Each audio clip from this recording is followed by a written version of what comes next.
গোটেই দিনটোৰ কাৰণে এইবাৰ বহিষ্কাৰ কৰিলে।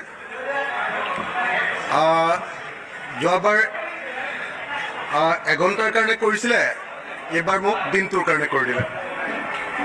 কৰি দিয়াৰ একমাত্ৰ কাৰণটো আছিলে যে আজি মই এটা সংকল্প প্ৰস্তাৱ উত্থাপন কৰিছিলোঁ যে অসমৰ সকলো চৰকাৰী কৰ্মচাৰীক পুৰণি পেঞ্চন ব্যৱস্থাৰ অধীনত পেঞ্চন দিয়াৰ ব্যৱস্থা কৰিব লাগে। নতুন পেঞ্চন ছিষ্টেম বা নেশ্যনেল পেঞ্চন ছিষ্টেম, এইটোৰ জৰিয়তে অসমৰ কৰ্মচাৰীসকলক পেঞ্চন দিয়াৰ কথা কৈছিলে প্ৰথমতে।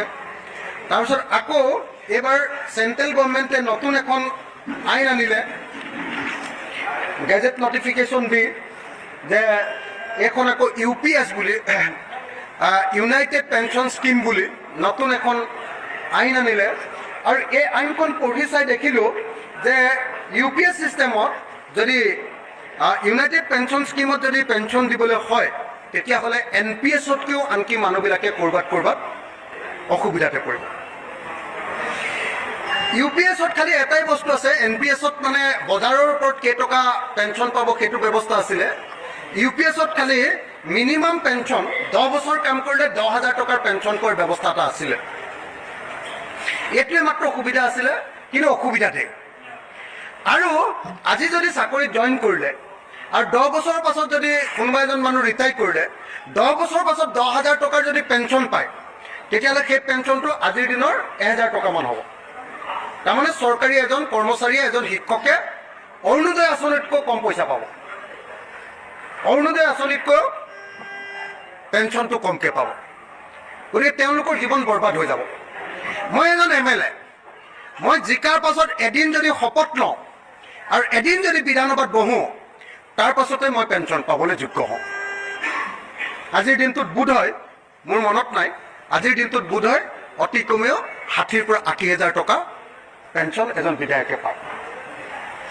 কিন্তু গোটেই বছৰ 65 বছৰলৈকে চৰকাৰী চাকৰি কৰি, 30 বছৰ, 35 বছৰ, 25 বছৰ, 20 বছৰ চৰকাৰী চাকৰি কৰি এজন চাকৰিয়ালে 10,000 টকাৰ পৰা আৰু কেইটকালৈকে পাব সেইটো মানে ফিক্স নহয়, সেইটো পাব। আগতে মানে পেঞ্চন পোৱা মানুহজনে পেঞ্চন পাই ওলাই যাবৰ সময়ত কি কৰে, অৱসৰৰ সময়ত এটা এককালীন সাহায্য পায়। কিন্তু এজনে 35 লাখ, 40 লাখ এনেকৈ টকা পায়।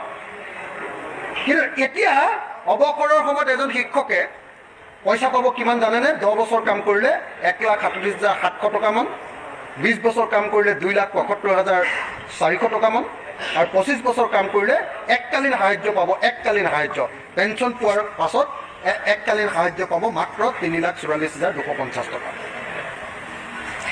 আনকি GPF-ৰ ব্যৱস্থাও নাই এই ব্যৱস্থাত UPS-ত, আৰু গ্ৰেচুইটিৰ ব্যৱস্থা নাই।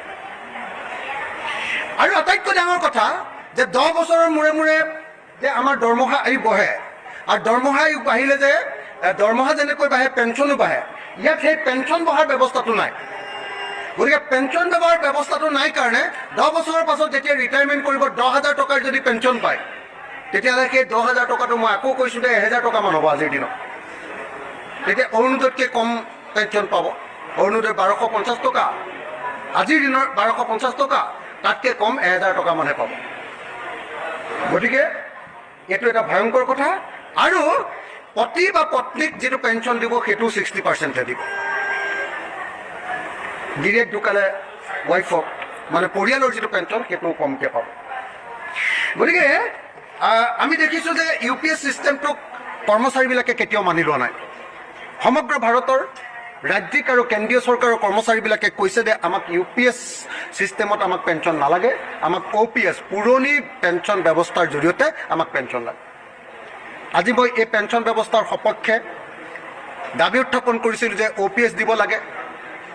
আৰু মোৰ দাবীৰ সপক্ষত আপোনালোকে দেখিছিলে যদি CPIM-এ বক্তব্য দাঙি ধৰিছিলে, কংগ্ৰেছে বক্তব্য দাঙি ধৰিছিলে, আৰু আমি দেখিছিলোঁ যে AIDF-এ বক্তব্য দাঙি ধৰিছিলে। আৰু এই তিনিওটা দলে একদম থিয় হৈ মোৰ সৈতে 4টা দল, ৰাইজৰ দলৰ সৈতে 4টা দল, সৰ্বমুঠ 4টা দলে আমি ডিভিজন বিচাৰিছিলোঁ, ভোট বিচাৰিছিলোঁ।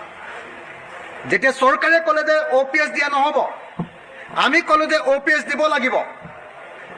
চন্দ্ৰমোহন পাটোৱাৰীয়ে ক'লে কাৰোবাক লাগিলে আমি NPS দিম আৰু NPS নালাগে আমি UPS দিম, আমি কোনো পধ্যে OPS নিদিওঁ।